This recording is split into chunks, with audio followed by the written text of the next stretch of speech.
Normalmente cuando predico no suelo poner un título a la predicación, a menos que sea una predicación suelta, ¿no? O que hagamos como la que compartí la otra vez, una auténtica vida transformada, la de Bob Esponja, para que sepáis y recordéis otra vez la misma. Pero cuando predicamos dentro de una serie de predicaciones, sí damos algunos títulos orientativos de lo que va a ir el mensaje o la predicación, pero como digo, no solemos poner un título específico, aunque en el día de hoy sí voy a usar un título y quiero que os quedéis con él. He titulado a esta predicación ¿Cómo ser santos en un mundo lleno de pecado? ¿Cómo ser santos en un mundo lleno de pecado? Y es que la vida cristiana sería más fácil si pudiéramos pasarnos todo el día durmiendo, ¿cierto? Lo que nos trae problemas son todas esas cosas que suceden una vez que nos hemos levantado y transcurre nuestro día. Así que, ¿cómo podemos ser santos en un mundo lleno de pecado? ¿Cómo podemos crecer en santidad cuando somos constantemente atacados por nuestra carne, por el mundo, por Satanás mismo? El fin de semana pasada vimos que Dios obra como quiere, según su voluntad y para su gloria. Y esta es la idea principal para el día de hoy. Y es que llegar a ser santo requiere un esfuerzo intencional. No serlo no requiere nada. No hay que hacer nada para no serlo. Pero para ser santo debemos hacer un esfuerzo intencional. Vamos a leer nuestro texto para el día de hoy. Está en Ageo capítulo 2, versículos del 10 al 14. Y dice así: el día 24 del mes noveno, en el año segundo de Darío, vino la palabra del Señor al profeta Ageo diciendo: así dice el Señor de los ejércitos, pide ahora instrucción a los sacerdotes. Si alguno lleva carne consagrada en la falda de su vestidura y toca con su falda el pan, alimento cocido, vino, aceite o cualquier otro alimento, ¿quedará este consagrado? Y los sacerdotes respondieron y dijeron no. Y dijo Ageo: si alguno inmundo por el contacto con un cadáver toca cualquiera de estas cosas, ¿quedará inmunda? Respondieron los sacerdotes y dijeron: quedará inmunda. Entonces volvió a hablar Ageo y dijo: así es este pueblo y así es esta nación delante de mí, declara el Señor, y así es toda obra de sus manos, y lo que aquí ofrecen, inmundo es. Esta es nuestra sexta predicación del libro de Ageo, pero el versículo 10 establece que este es el tercer sermón que realmente escuchó el pueblo de parte de Ageo, escuchó ese remanente. Este mensaje fue predicado 2 meses después del sermón anterior y 3 meses después de que el pueblo había empezado a trabajar en los cimientos de ese nuevo templo. El versículo 18 indica que este es el día que se pusieron los cimientos del templo del Señor. Y eso convierte ese momento en un momento de enseñanza. Los cimientos estaban terminados, pero necesitaban fortalecer su fe antes de seguir adelante. Y aunque Dios los había estimulado, como digo, a ponerse ahí las pilas y a trabajar en todos los aspectos físicos de ese templo para reconstruir el templo, ahora Dios se preocupa por el estado espiritual de cada uno de ellos. Dicho de otra manera, es muy fácil centrarse en lo externo, pero es más complicado centrarse, ignorar lo interno. Y la gente podía haber pensado que como ya estaban sirviendo, pues entonces ya estaban bien espiritualmente. Sin embargo, mientras trabajan en la reconstrucción de ese lugar para Dios, necesitaban considerar el llamado de Dios para el pueblo a la santidad. El pueblo estaba construyendo el templo, pero sus circunstancias no habían cambiado mucho. Ellos pensaban que como estaban haciendo lo que Dios quería que hicieran, pues esperaban que sus problemas desaparecieran. Y entonces empezaban a preguntarse si valía la pena realmente obedecer a Dios. Y como vimos al inicio de la serie, no se trata de unos consejos que Ageo quiere dar o de unas sugerencias. Aquí empieza la sección en el versículo 10, diciendo: vino palabra del Señor al profeta Ageo. En el versículo 11 vuelve a recordar que es el Señor de los ejércitos, que es Yahvé Sabaoth, que es el Dios que tiene a su disposición millares y miles de ángeles que le sirven y que están a su alrededor, que tiene a disposición ese ejército celestial. Pero después de recordarles quién es Él, les asigna una tarea y les dice: Ageo, pide ahora instrucciones a los sacerdotes. Es decir, pregúntales acerca de la ley, pregúntales estas cosas acerca de la ley. Y es que esa era una de las funciones de los sacerdotes, según Malaquías 2:7 dice, pues los labios del sacerdote deben guardar la sabiduría y los hombres deben buscar la instrucción de su boca, porque él es el mensajero del Señor de los ejércitos. Específicamente también dice en Ezequiel 44, los sacerdotes debían ayudar al pueblo a aprender a vivir vidas santas. Y vemos que dice, enseñarán a mi pueblo a discernir entre lo sagrado y lo profano, y harán que ellos sepan distinguir entre lo inmundo y lo limpio. Ahora, con esto en mente, Dios le dice al pueblo que se dirija a los sacerdotes y les haga dos preguntas. Y son dos preguntas un poco extrañas, por lo menos dos preguntas extrañas para nosotros, así que voy a tratar de explicar qué es lo que estaba sucediendo. Estas preguntas tenían mucho sentido para los judíos, ya que ellos tenían cientos de leyes que regían sus vidas. Muchas de estas regulaciones tenían que ver con aquello que era santo y lo que no era santo, con lo santo y con lo impío, con lo santo y con lo impuro. La primera pregunta se encuentra en el versículo 12. Dice, si alguno lleva carne consagrada en la falda de su vestidura y toca con su falda pan, alimento cocido, vino, aceite o cualquier otro alimento, ¿quedará este consagrado? Y los sacerdotes respondieron y dijeron, no. Y es que la carne consagrada era la carne que se utilizaba para las ofrendas. Era común que las personas cuando iban a comprar, como vestían túnicas, envolvían esa carne en sus faldas. Y después iban recogiendo otros alimentos. Y aquí está diciendo que si ellos mantienen esa carne separada de lo demás, envuelta en esa tela, para que no toque los diferentes alimentos de los que habla ahí, el pan, el guiso, el vino y el aceite. Es como cuando vamos a la carnicería y elegimos nuestra carne. ¿Qué es lo que hace el carnicero? Bueno, los que compráis en esas bandejas, que no vale nada el pollo ahí fileteado, pues no sirve. Pero los que vamos a la carnicería, nos dan el pollo, nos dan la carne, lo que sea, ¿y qué hacen? Lo envuelven en un papel, ¿no? Normalmente en un papel blanco, con letras rojas que dice carnicería Hassan, ¿no? O lo que sea, donde vayáis a comprar la carne, no lo sé. Pero la cuestión es que envuelven el trozo de carne, porque tiene sangre, etcétera. ¿Hay algún vegano en la sala? Lo siento.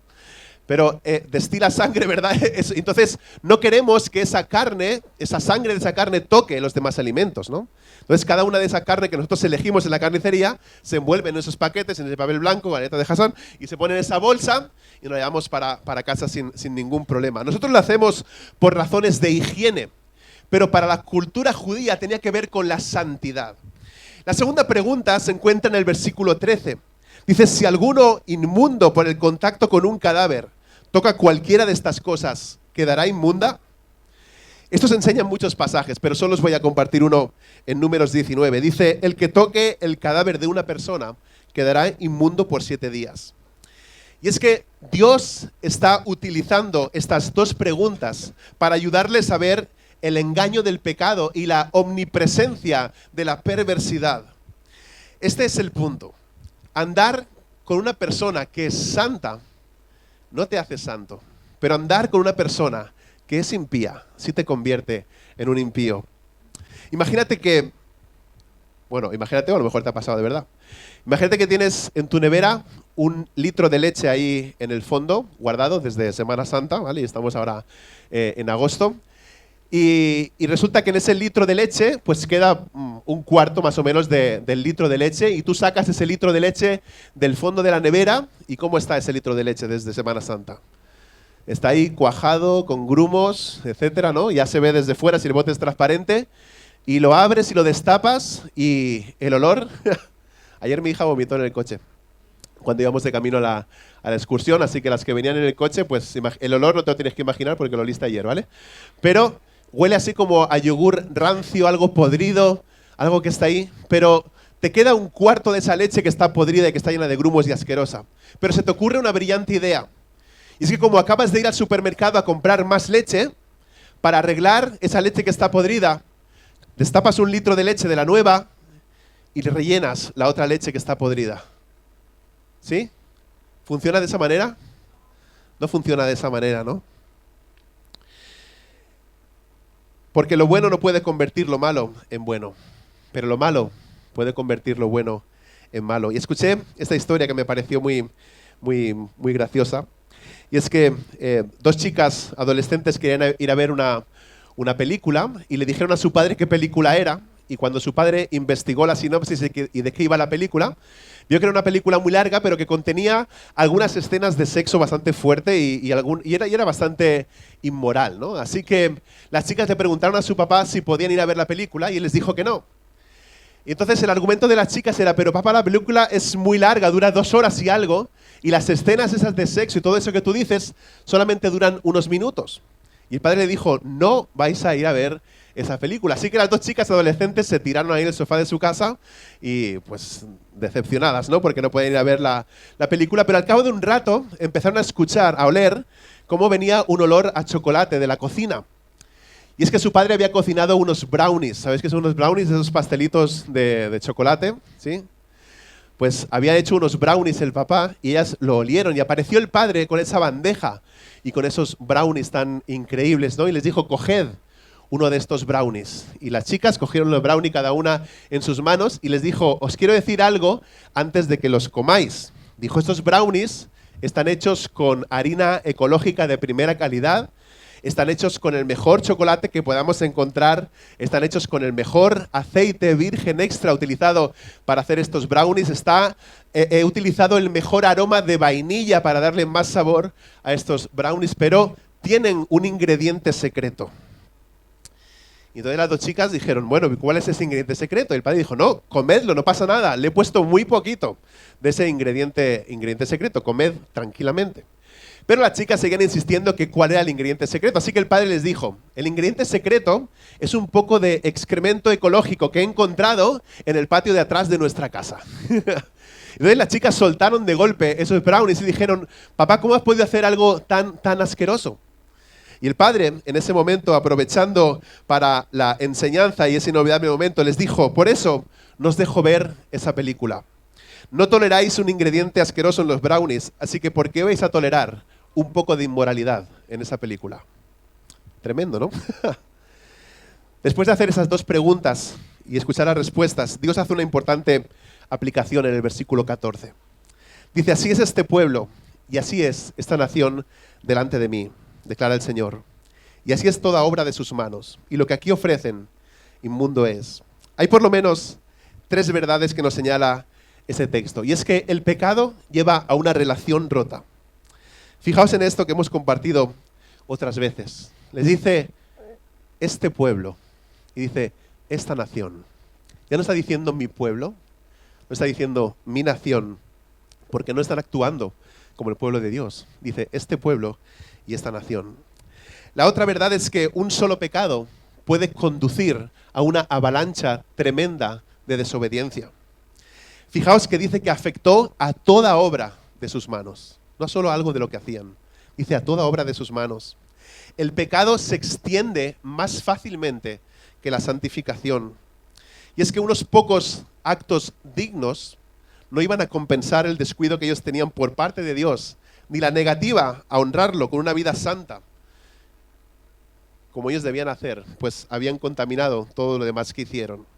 Y la otra verdad es que Dios prefiere corazones santos, escúchame bien, Dios prefiere corazones santos por encima de los sacrificios. El pueblo trajo ofrendas, pero como se habían vuelto cómodos con ese compromiso y manchados por el pecado, lo que traían, dice ahí, era una ofrenda inmunda.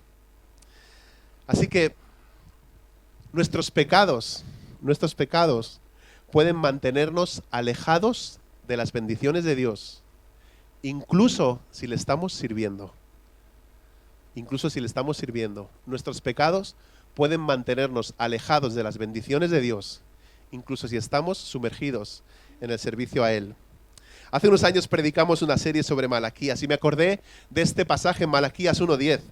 Dice que la gente traía corderos, cojos, ovejas enfermas a Dios, mientras sus corazones estaban lejos de Él. Y dice Dios, oh, si hubiera entre vosotros quien cerrara las puertas, para que no encendierais mi altar en vano. No me complazco en vosotros, dice el Señor de los ejércitos, ni de vuestra mano aceptaré ofrenda.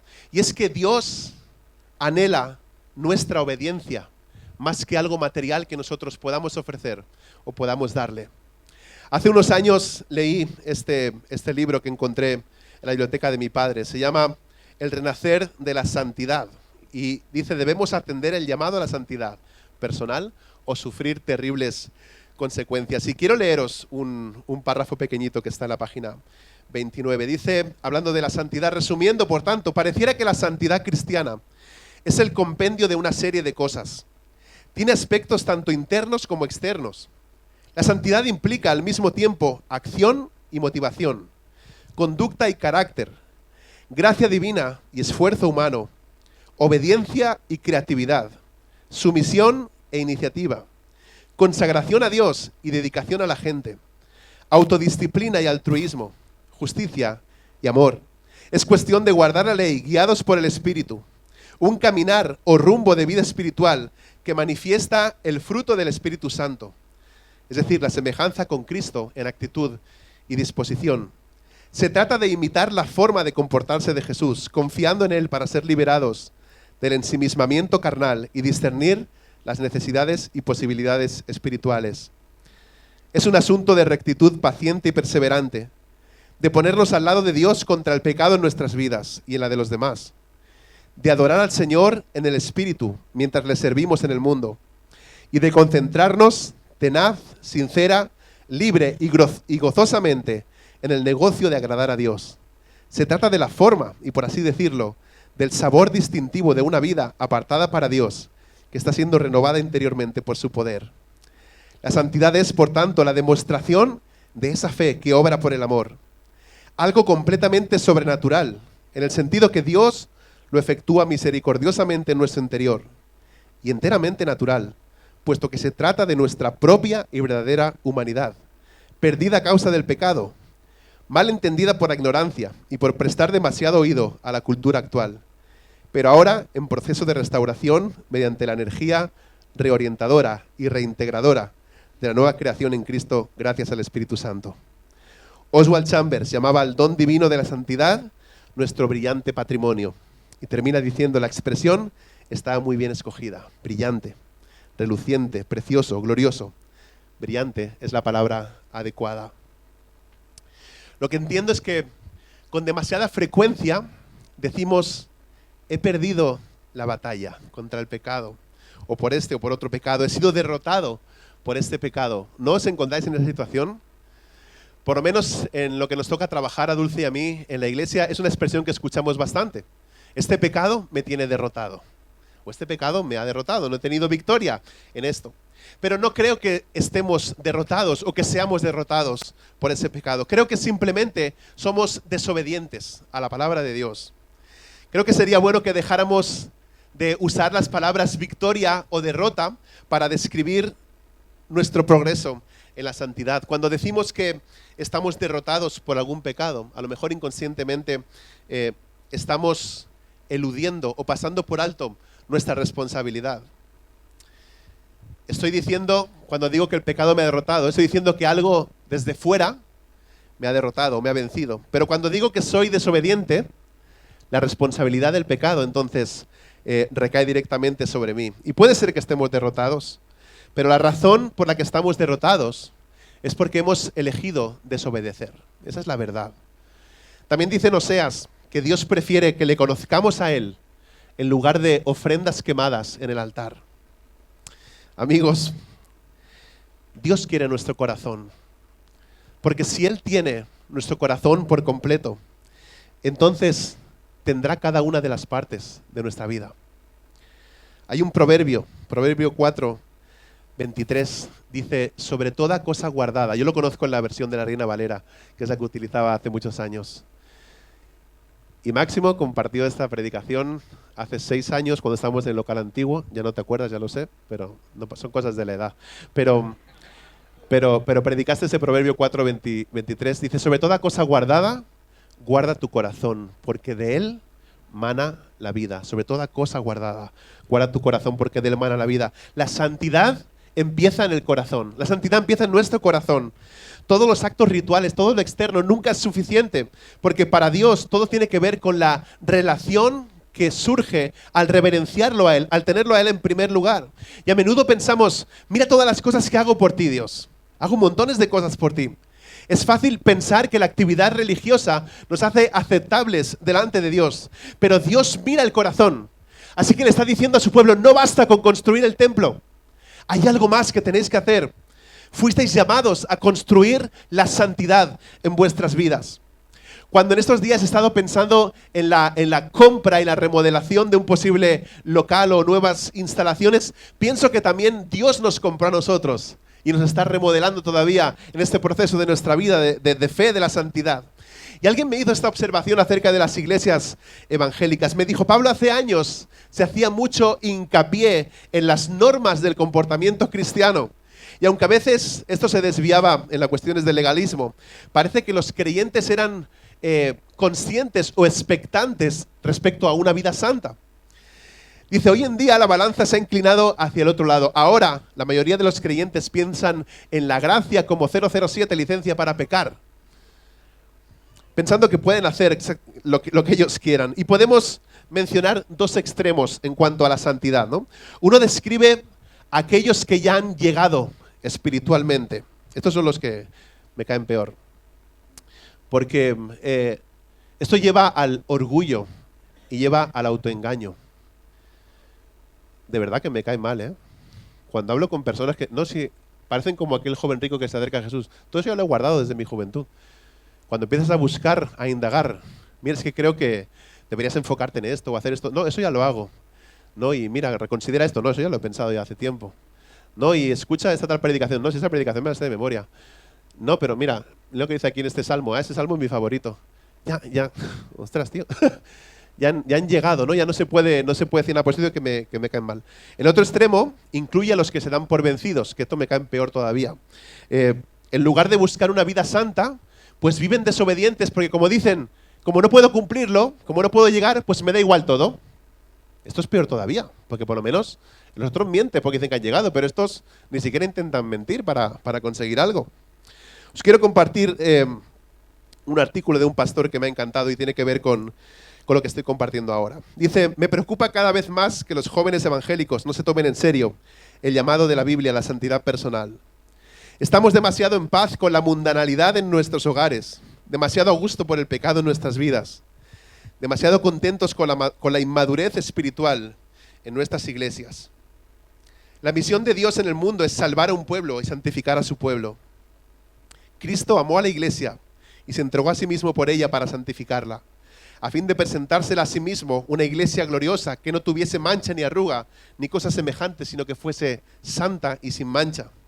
Dice él, mi temor es que mientras celebramos con razón y en algunos lugares redescubrimos todo aquello de lo que Cristo nos salvó, pensaremos poco y nos esforzaremos poco en todo aquello para lo que Cristo nos salvó.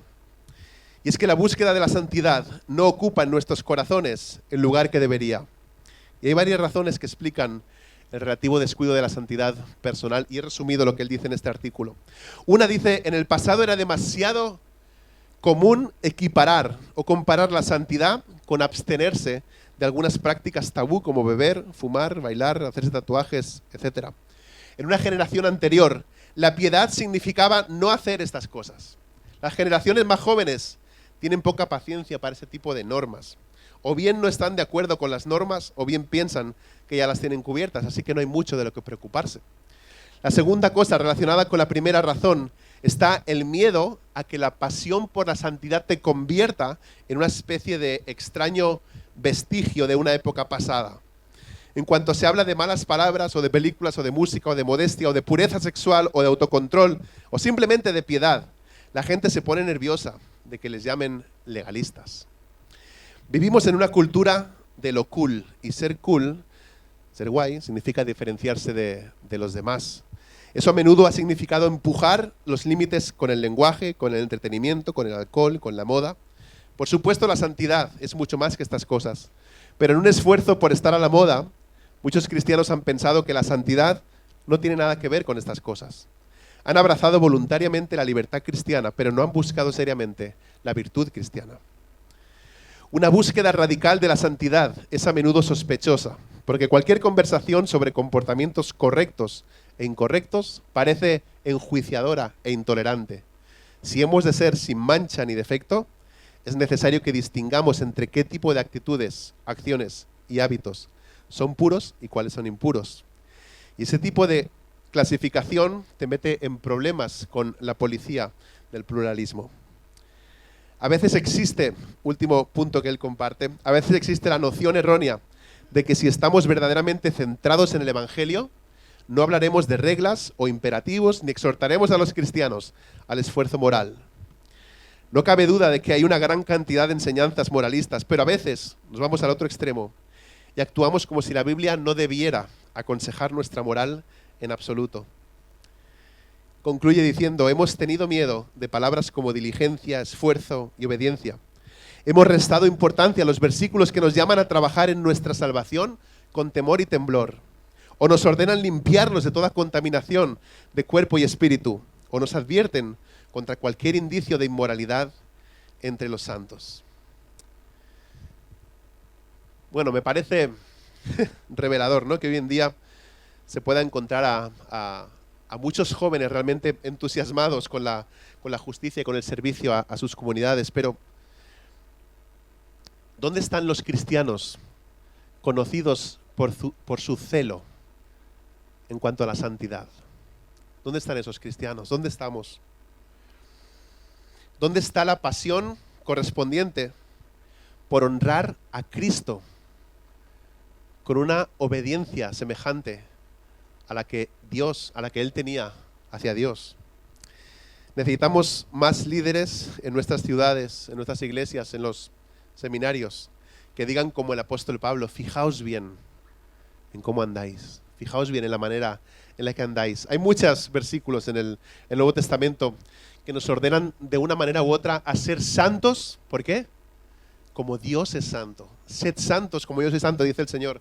Creo que Dios quiere que seamos mucho más cuidadosos con nuestros ojos, con aquello que vemos, con nuestros oídos, incluso con nuestra boca.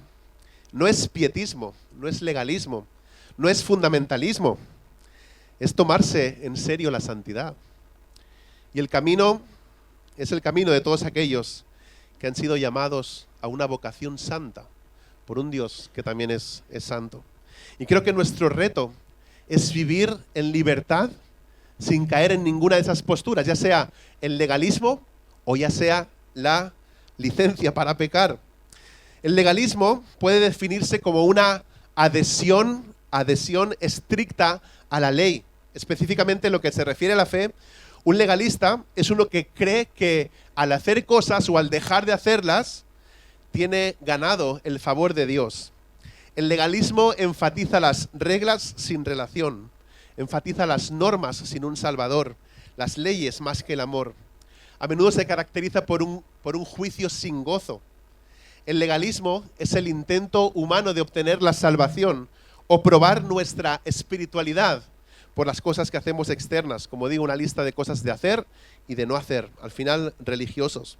En pocas palabras, estoy caminando en el legalismo cuando lo que hago, en mayúsculas, reemplaza lo que Cristo ya ha hecho por mí.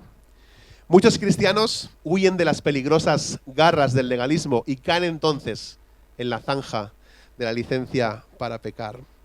Esta palabra bíblica de licencia se traduce como lascivia en la Reina Valera, libertinaje en otras traducciones, y se refiere a la conducta indisciplinada o incontrolada, especialmente con respecto a las restricciones sexuales. Tiene que ver con la conducta escandalosa, que incluye un desprecio por aquello que es correcto. La idea es que puedo hacer lo que quiera, porque haga lo que haga, sé que Dios me va a perdonar. Dice Judas 1:4, describiendo los que están en esta licencia para pecar de esta manera, dice, impíos que convierten la gracia de Dios en libertinaje. Quiero que escuches bien esto. La pornografía, el sexo antes del matrimonio, el sexo homosexual, el sexo extramatrimonial es pecado. Y no importa lo que diga nuestra sociedad. No importa los de las banderitas de colores que están por todos los lados quieran imponer a nuestra cultura y a nuestras creencias. Nada de eso está bien, está absolutamente bien.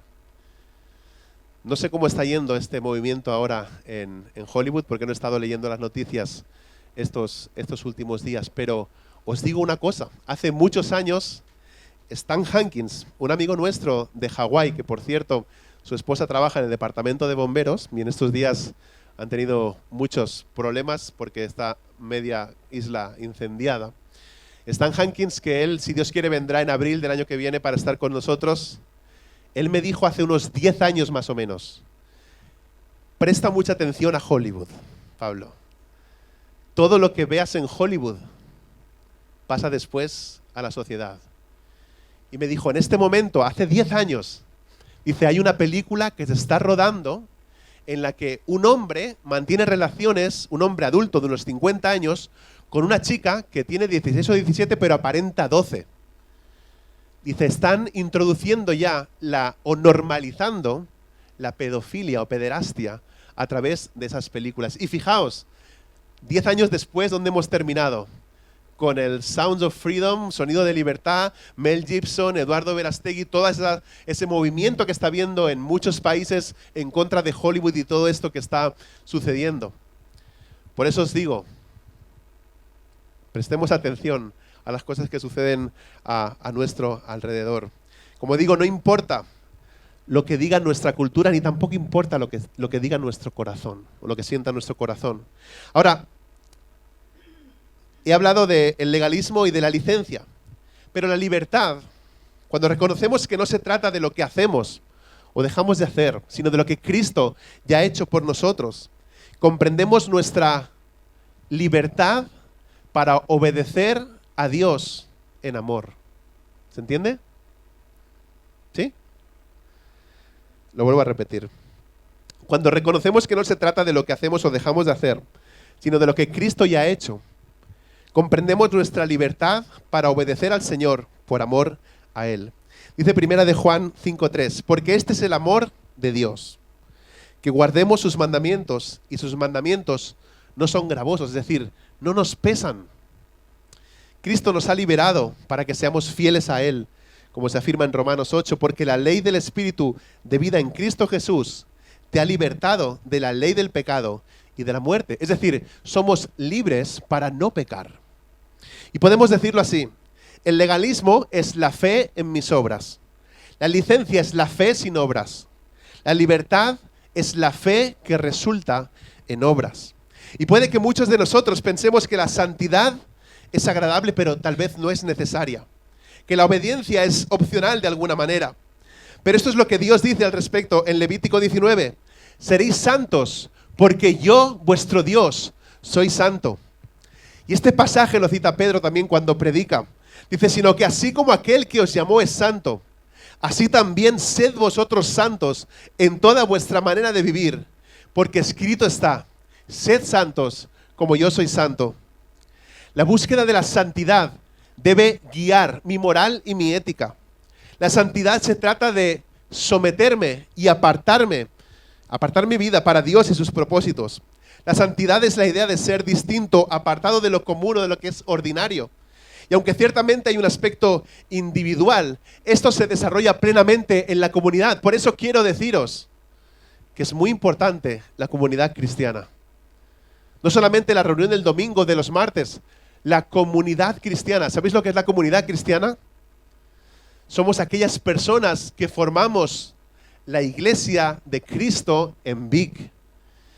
Y en este momento, la iglesia de Cristo, hay una parte que está en una fábrica trabajando.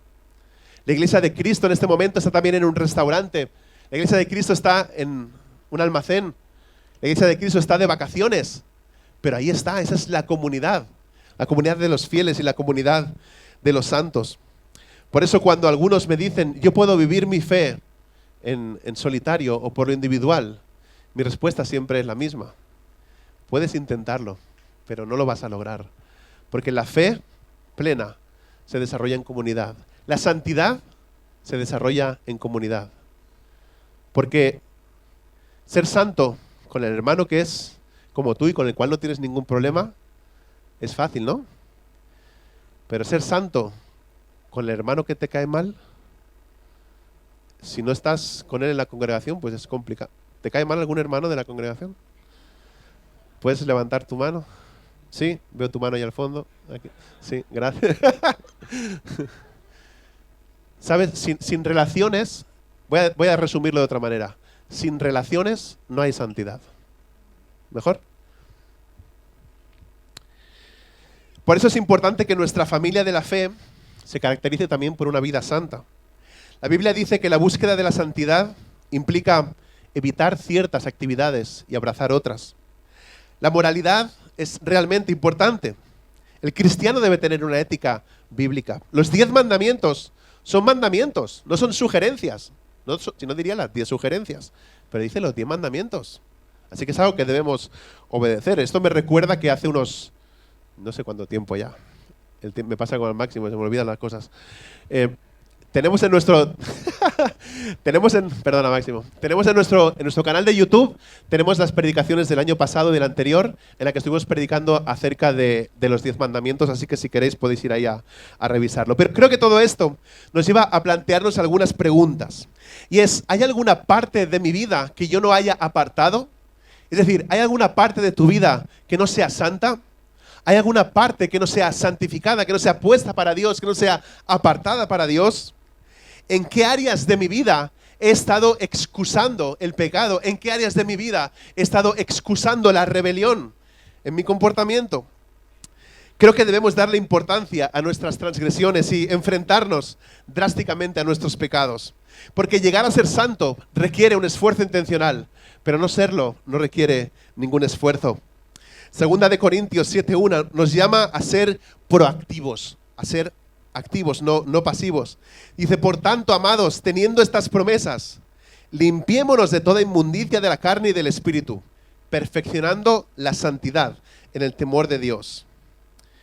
Voy a leer Isaías 1 del 11 al 18 y voy a terminar con unas aplicaciones prácticas muy rápidas. Dice el texto de Isaías, creo que no lo tenéis en la pantalla, Isaías capítulo 1 del 11 al 18. Escucha lo que dice Dios. ¿Qué es para mí la abundancia de vuestros sacrificios? Dice el Señor.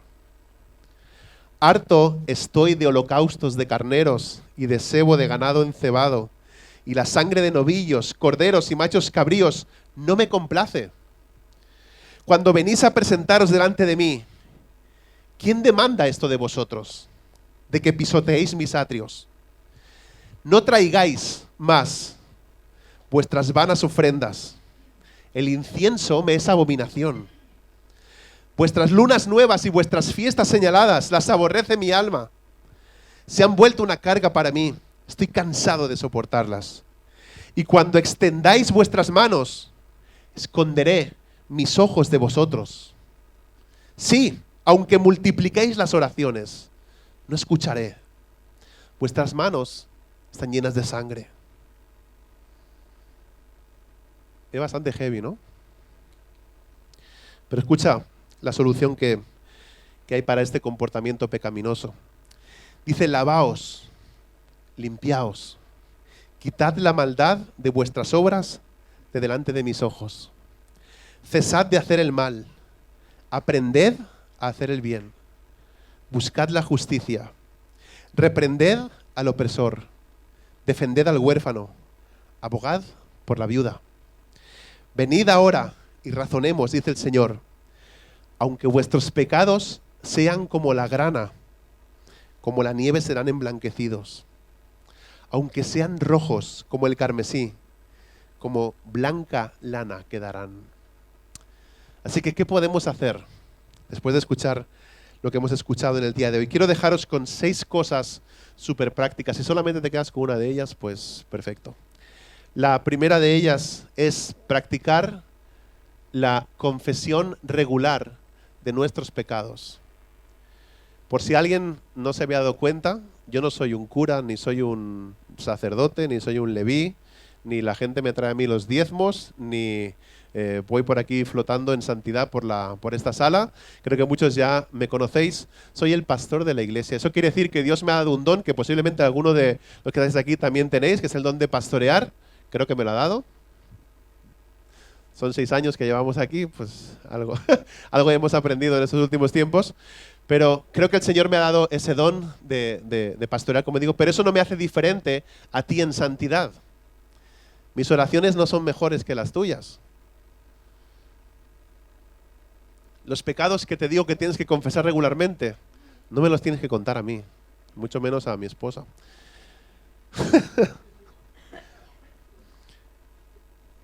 Vayamos delante de Dios y confesemos a Él nuestro pecado regularmente. Hay un problema cuando pecamos, bueno, muchos, ¿no? Pero uno es que creemos que por lo que hemos hecho, pues Dios ya no nos recibe, ¿cierto? ¿Cuántos de vosotros, en el momento que os dais cuenta de que habéis pecado, que la habéis metido bien hasta el fondo, a la pata, bien embarrados, cuántos corréis a Dios a confesar vuestro pecado? ¿Cuántos corremos a Dios? Pocos, ¿no? O nadie. ¿Por qué no lo hacemos? ¿Por qué?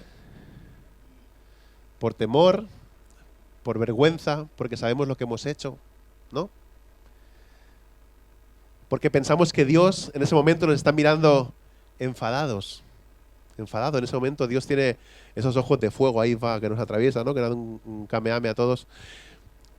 Pero no es así Dios. Si esa es la imagen que tenemos de Él, hay que cambiarla, estamos equivocados. Cuando pequemos, corre a Dios al momento. Corre, no dejes pasar el tiempo. Porque si no, ese pecado se va acumulando y va creciendo en tu corazón. Y va desviándose a otras cosas. Y cuando piensas que quieres acudir a Dios para pedir perdón por ese pecado, entonces ya no puedes. Porque estás muy apagado. Porque la carga es demasiado grande. Así que en el momento en el que la pifiamos, como decimos, corramos a Dios, practiquemos la confesión regular de nuestro pecado. Y practicar la confesión regular de nuestro pecado implica la segunda aplicación, que es arrepentirnos continuamente de nuestros pecados. Lo he explicado muchas veces. Esto es lo que creo respecto a lo que he aprendido de la palabra de Dios. Solamente hay una vez en mi vida en la que me arrepiento para salvación. Hay una vez en la que yo le pido a Dios perdón por mi pecado. Confieso que Jesucristo es el Señor y Él entra en mi vida y deposita en mí el Espíritu Santo. Esto solamente sucede una vez. Pero cada día me arrepiento de un montón de cosas. Y cuando me arrepiento de esas cosas, acudo a Dios a pedirle perdón. Reconozco que he de practicar la confesión regular de pecados y arrepentirme. Otra práctica es leer la Biblia a diario. Tenemos la palabra de Dios olvidada. Es que me aburro, Pablo. Pues no te aburras. Es un consejo buenísimo. Como está grabado, pues ahí lo tienen para futuras generaciones. Si te aburre leer la palabra, tienes un problema. Un montón de problemas, pero el principal de ellos es que tal vez tu pasión por Cristo o pasión por Dios está apagada. Tal vez has olvidado lo que Dios hizo en tu vida. O tal vez no conoces todavía cómo es realmente Dios, cómo es Jesús. Hay algo en la palabra de Dios que se repite continuamente. Y no es que adoremos a Dios, no es que le cantemos, no es que le ofrendemos, no es que nos reunamos. El llamado que encontramos en la palabra de Dios continuamente es: conoce a Dios. Conoce a Dios. Y creo que el problema de todas las generaciones que estamos aquí es que si nos aburrimos de la Biblia, es porque todavía no conocemos a Dios. Cuando conozcamos a Dios realmente, la Biblia no será nada aburrida. Pero es que la letra es muy pequeña, pues cómprate una de letra grande, como la de otros, que es para leerla bien. Y si no, también está la audiobiblia. ¿Sabéis qué es la audiobiblia? Tiene un triángulo ahí, le das al play, está escuchando y ya está. Pero lee la Biblia, sumérgete en la palabra de Dios, cómete la palabra, bébete la palabra. Memoriza las Escrituras. Dice el Salmo 119, 11. He guardado tu palabra en mi corazón para no pecar contra ti. ¿A qué está bonito? Pues estaría mejor hacerlo todavía. He guardado tu palabra en mi corazón para no pecar contra ti. Pablo, ¿de qué sirve leer la Biblia? Sirve de que te la vas a memorizar. Sirve de que a lo mejor no te acuerdas en qué página está o en qué capítulo, pero sabes que has escuchado algo acerca de eso. Y como tenemos la ventaja de las aplicaciones en los móviles, etcétera, buscas ahí en la lupa la palabra que te viene a tu mente, te va a llevar al versículo, que a lo mejor no recuerdas entero, pero he guardado tu palabra en mi corazón para no pecar contra ti. Leer la palabra, memorizar la palabra, guardar la palabra, nos previene del pecado. Porque en el momento en el que vayamos a hacer algo que sabemos que no debemos hacer, hay una luz ahí que se va a encender, roja o verde, depende de la situación, o amarilla, que es el Espíritu Santo que está hablando a nuestro corazón y está recordando lo que Él ha dicho en su palabra. Es una de las funciones del Espíritu Santo. Dice, Él os recordará. Pero no puedes recordar algo que no sabes o algo que no has vivido. Así que leamos la palabra y memoricémosla. Otra cosa que te aconsejo es encontrar un compañero, si eres hombre, una compañera, si eres mujer, con la cual puedas rendir cuentas.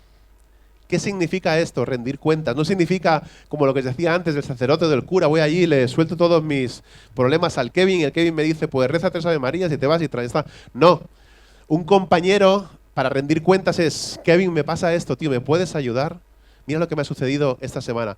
¿Tú te crees que es normal este pensamiento que he tenido? Que soy el pastor de la iglesia, ¿eh? Si la gente se entera o se mete en mi cabeza, no vuelve más aquí. ¿Qué hacemos? Vamos a orar juntos. Y le comparto esa carga, ese pesar, y oramos juntos. Lo mismo las chicas, podéis hacerlo igual. Y por último, entregar todo a Cristo y vivir bajo su señorío. Entregar todo a Cristo y vivir bajo su señorío. Como os digo, puede ser que haya algún área en nuestra vida que no esté rendida a Él. Y te vuelvo a decir lo mismo. Gracias a Dios, no soy Dios, ni me parezco a Él. No sé qué hay en tu mente, no sé qué hay en tu corazón, no sé qué pasa ahora mismo por tu cabeza, pero lo que sí sé es que en este momento está pasando por tu cabeza esa área que no has rendido todavía a Cristo. ¿Me equivoco? Así que lo que debemos hacer como cristianos, como hijos de Dios, es entregarle a Él esa área de nuestra vida, de nuestro corazón, para que Él tome todo nuestro corazón y seamos completamente de Él. Me gustaría poder orar en esta mañana por cada uno de nosotros, así que quiero pediros que nos pongamos en pie y vamos a terminar juntos orando y cantando esa canción, porque a pesar de todas las cosas que nosotros podamos hacer equivocadamente, Dios sigue siendo fiel. Dios es fiel en la tempestad, Dios es fiel en la tormenta, Dios es fiel cuando todo nos va aparentemente bien. Él está ahí.